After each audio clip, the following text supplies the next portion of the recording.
Si être maman, c'est pas simple, je crois qu'être père, ça l'est pas non plus.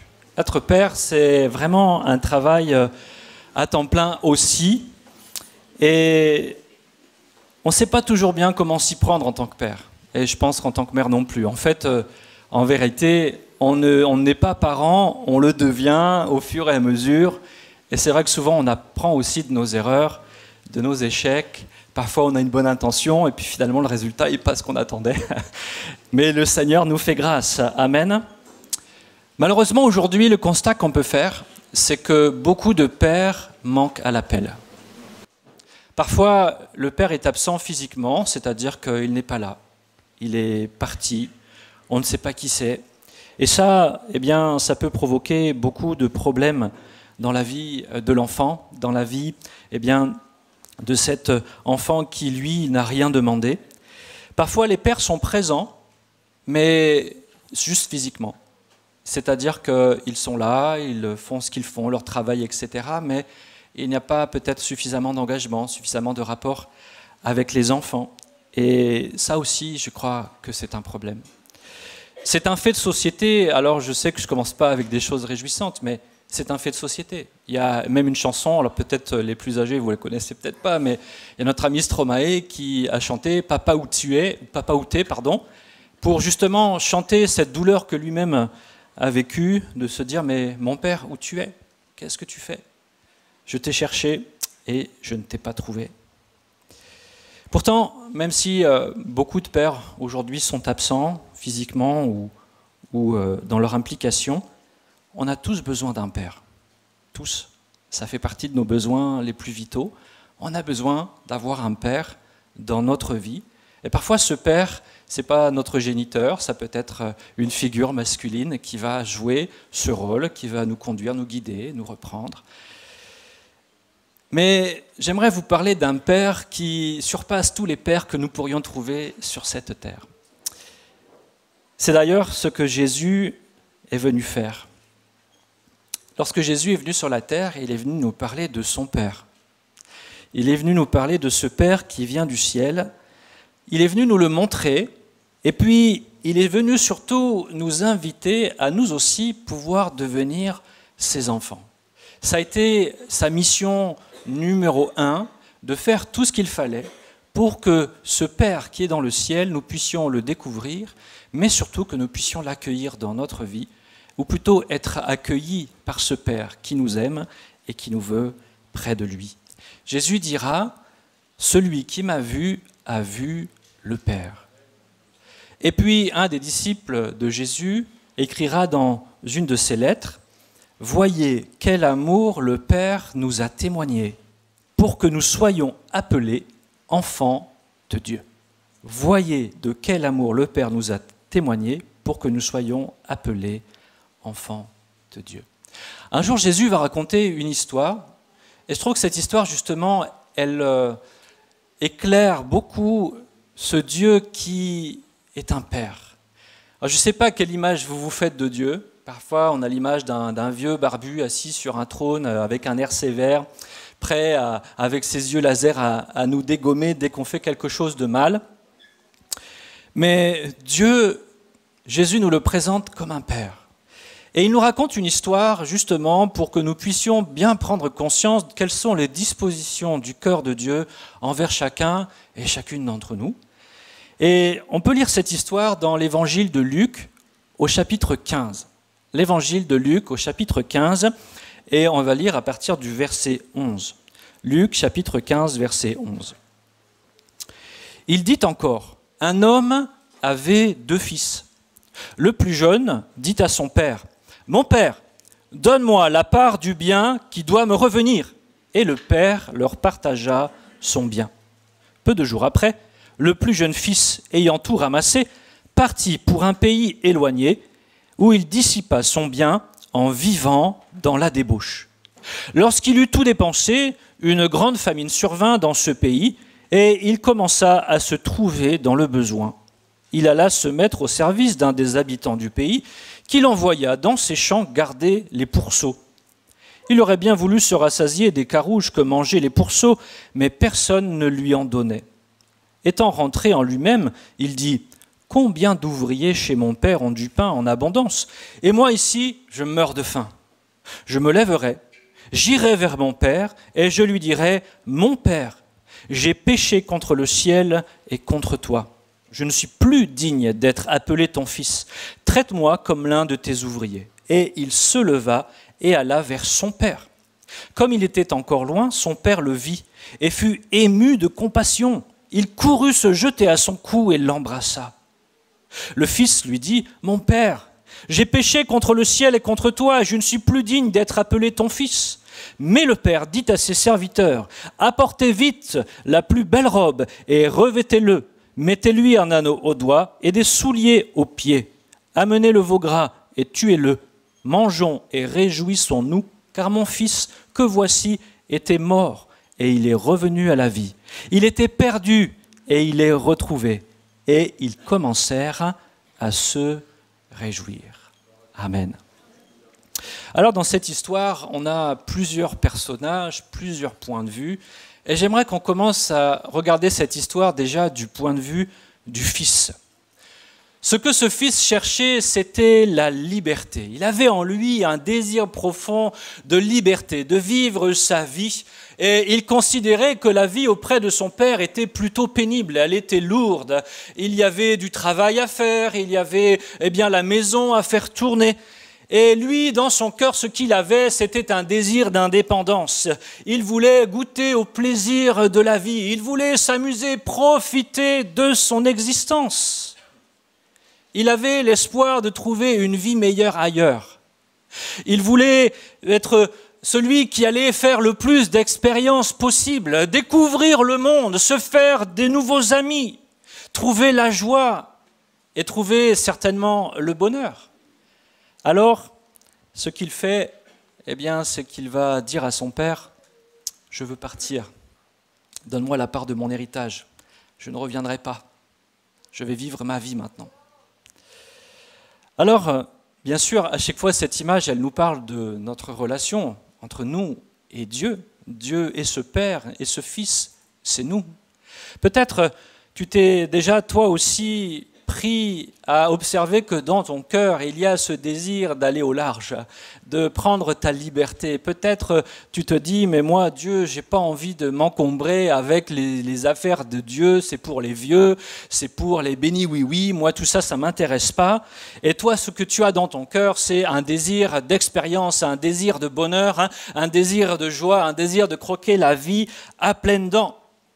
Et ce désir en soi, il est légitime. Qui ne veut pas avoir le bonheur? Qui ne veut pas avoir la joie?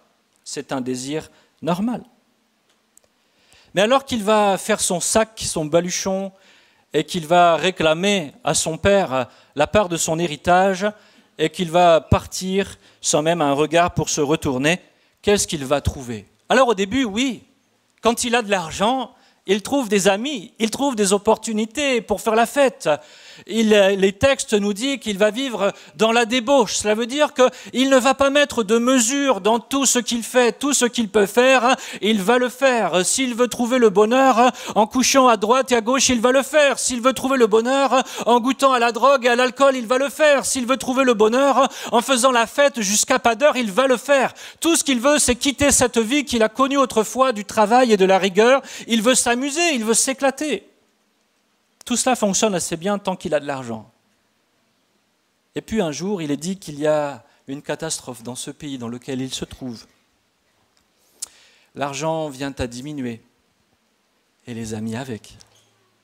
Vous savez, tant que vous avez des moyens, des gens, et vous en aurez autour de vous. Alors moi, c'est une autre mesure, mais je me souviens quand j'étais un jeune collégien, un jour, je suis venu au sport avec un paquet de carambars. J'ai jamais eu autant d'amis de ma vie. Mais le moment où mon paquet, en 2 minutes, même pas, a été vide, bizarrement, j'ai plus d'amis. C'est une petite illustration qui nous fait sourire, mais c'est un principe de vie. Si vous avez des moyens, que vous pouvez offrir la fête à ceux qui vous entourent, vous aurez toujours plein de gens pour venir vous féliciter. Mais quand ça vient à manquer, qu'est-ce qu'a trouvé ce jeune homme en réalité? Il a trouvé la solitude, il a trouvé l'abandon, il a trouvé la perte, la déchéance. Il s'est retrouvé, lui, comme un clochard, à nourrir des cochons. Lui qui avait en espoir une vie d'abondance, une vie de richesse, une vie de bonheur, ses illusions se sont vite envolées. En réalité, son projet de réussite est devenu un projet d'échec, un projet de honte. Il aurait pu espérer compter sur ses amis, mais ses amis se sont vite détournés de lui. Parce que quand vient la galère, c'est chacun pour soi. Et ceux sur lesquels peut-être il pensait compter, eh bien en réalité, ils n'ont pas été là pour lui. Il s'est retrouvé dans le dénuement, dans la faim, dans la saleté.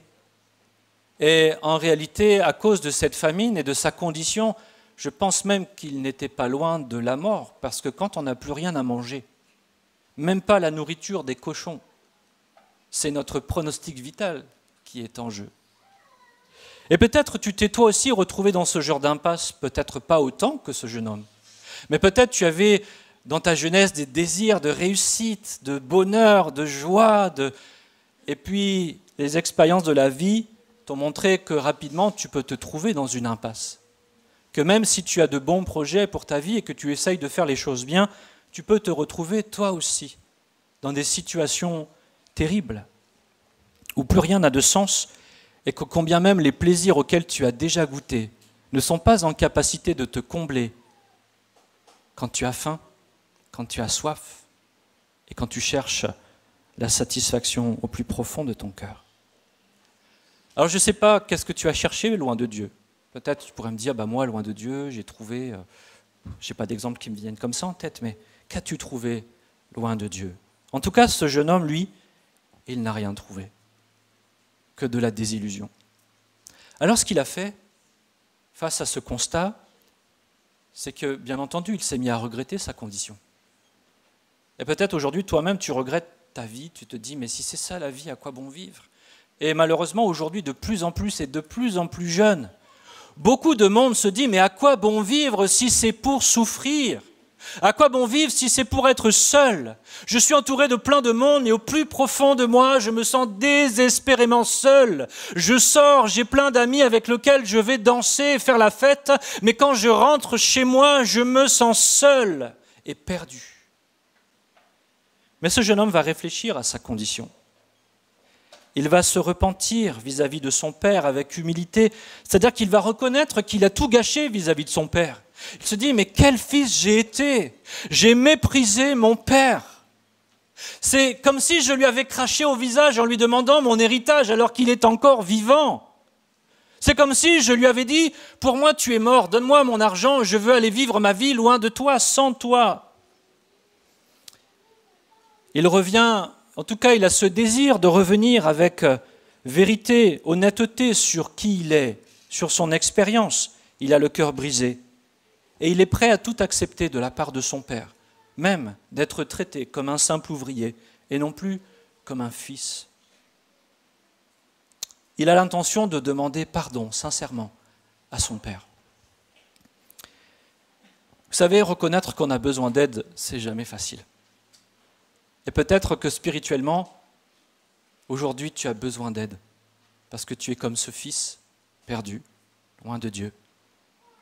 Et ça va te demander du courage de reconnaître l'état de ton cœur, de reconnaître que tu as besoin de Dieu, de reconnaître que tu t'es planté et que peut-être il faut que tu reviennes auprès de ce Père céleste qui t'attend aujourd'hui.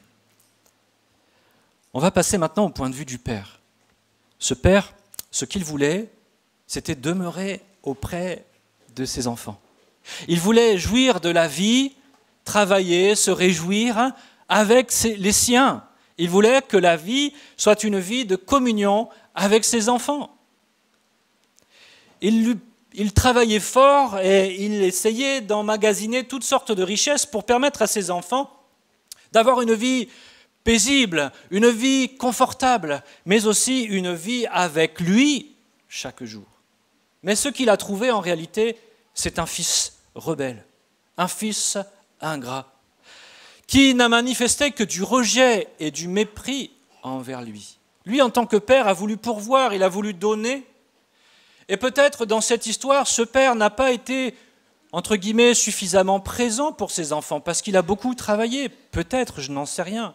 L'histoire, on n'a pas lu la fin de l'histoire, mais le deuxième fils, lui aussi, n'a pas connaissance, n'a pas conscience de combien son père l'aime et combien il y a de la joie dans la maison de son père. Une chose est sûre, c'est que si ce père a goûté amèrement à la rébellion de son fils, Dieu connaît notre rébellion aussi. Il sait combien nous voulons vivre notre vie loin de lui. Pourtant, il a pourvu à tout ce dont nous avions besoin sur cette terre. Il a créé cet univers, ce monde, cette terre. Il a mis dessus tout ce qu'il fallait pour que nous puissions nous épanouir dans notre vie. Mais nous avons fait des choix de rébellion. Et par nature, nous faisons tout ce qui est contraire à la volonté de Dieu. Et chaque jour, nous récoltons le fruit de cette rébellion vis-à-vis de Dieu. Dieu a vu notre ingratitude. Et ce père a goûté à l'ingratitude de son fils. On pourrait naturellement se dire, puisque lui, il m'a vu comme un mort, alors c'est pas parce qu'il va revenir en rampant que moi je vais l'accepter. Ça serait la réalité de beaucoup d'hommes sur la terre, de dire, tu m'as fait ça, reste dans ton coin, tu n'es plus mon fils, tu as pris ton héritage, maintenant c'est terminé, basta. Mais ce n'est pas ce que son père fait.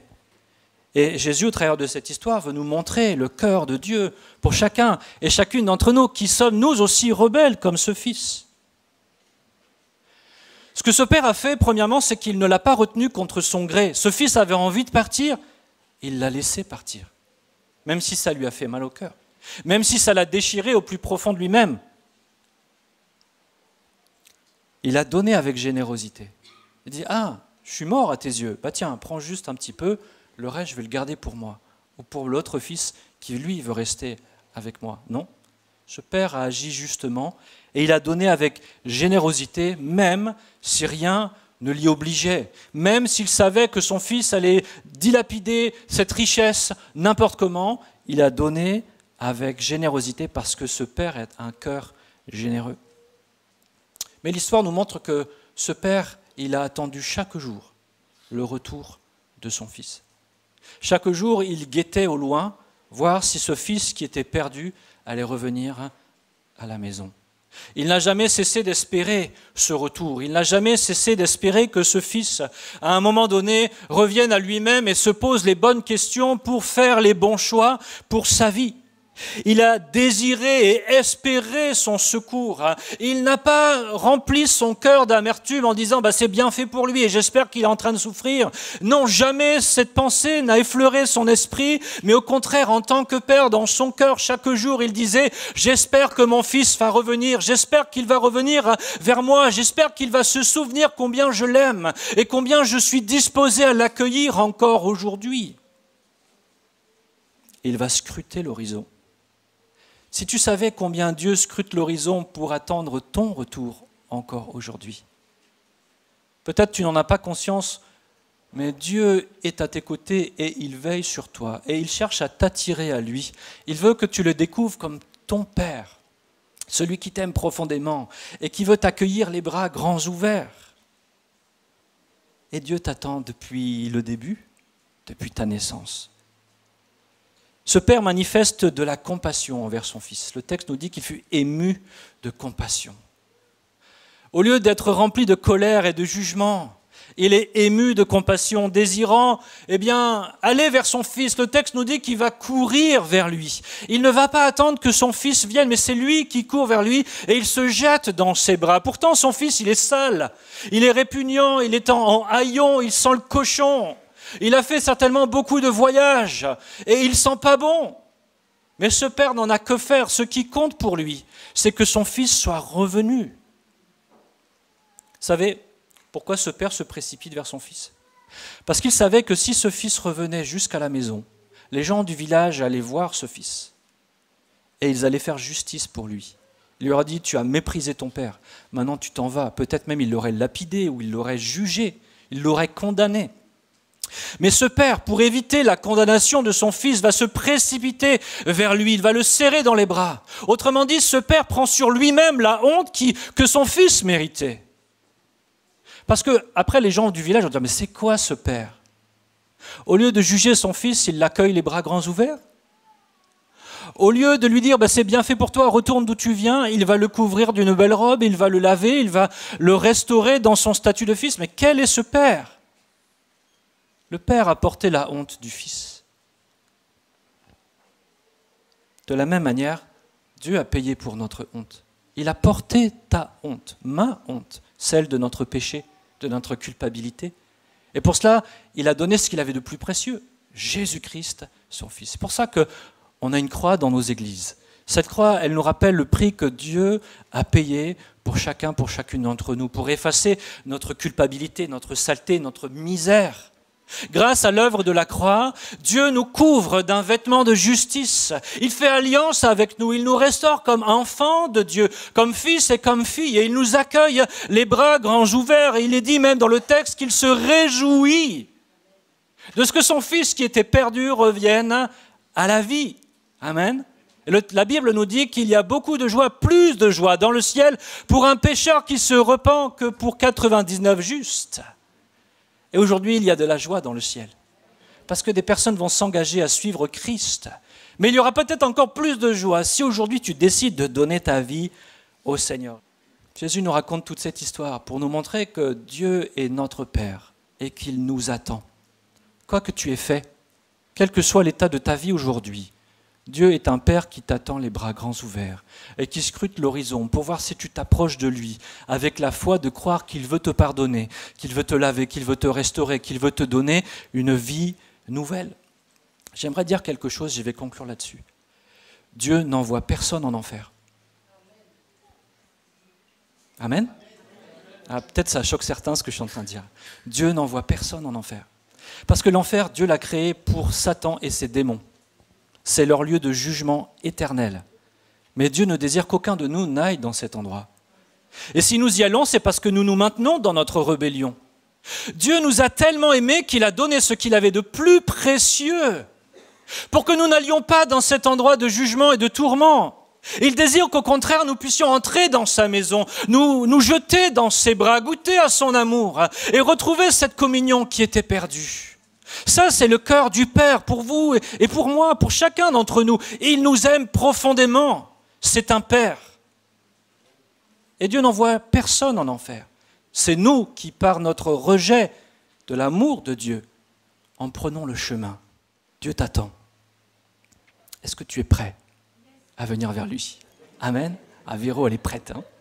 Est-ce que tu es prêt aujourd'hui? Peut-être, je vais faire un court appel pour prier pour toi. Peut-être tu as envie, toi, te dire, mais moi, oui, je suis comme ce fils, je me sens perdu dans ma vie. Et aujourd'hui, j'apprends que j'ai un Père dans le ciel qui m'aime et qui a donné son Fils pour que moi, je puisse trouver le véritable amour, la paix, la joie que je ne trouverai nulle part ailleurs dans ce monde. Qu'est-ce que tu dois faire? Croire que le sacrifice de Jésus est suffisant. Demander sincèrement pardon pour l'état de ton cœur et pour ta rébellion envers Dieu et t'approcher de lui. Vous savez, ce fils, il ne s'est pas seulement contenté de dire « Ah, si j'allais vers mon père » et puis de rester parmi les cochons. À un moment donné, il s'est levé et il a fait le pas d'aller vers. Ça lui a coûté. Mais quelle bénédiction il a reçue. Et aujourd'hui, peut-être, ça va te coûter de dire « Oui, moi, je veux donner ma vie à Christ. » Mais qu'est-ce que ça va te donner en échange? C'est incomparable. Le Seigneur est celui qui peut changer ta vie. Tu vas entendre des témoignages aujourd'hui de gens dont la vie a été changée, transformée, et qui s'engagent à suivre Christ pour le reste de leur vie, parce qu'ils ont trouvé un Père dans le ciel. Un amour qu'ils n'ont goûté nulle part ailleurs. Et pourtant, certains l'ont cherché partout, sans jamais le trouver. Mais en Dieu, ils ont trouvé cet amour. Dans cette histoire, ce Père court vers son Fils, mais aujourd'hui, j'aimerais te dire, Dieu veut courir vers toi, les bras grands ouverts. Peut-être tu croyais qu'il t'avait oublié, mais Dieu n'a jamais quitté les yeux sur toi. Il attend que tu viennes. Il t'attend et il t'appelle.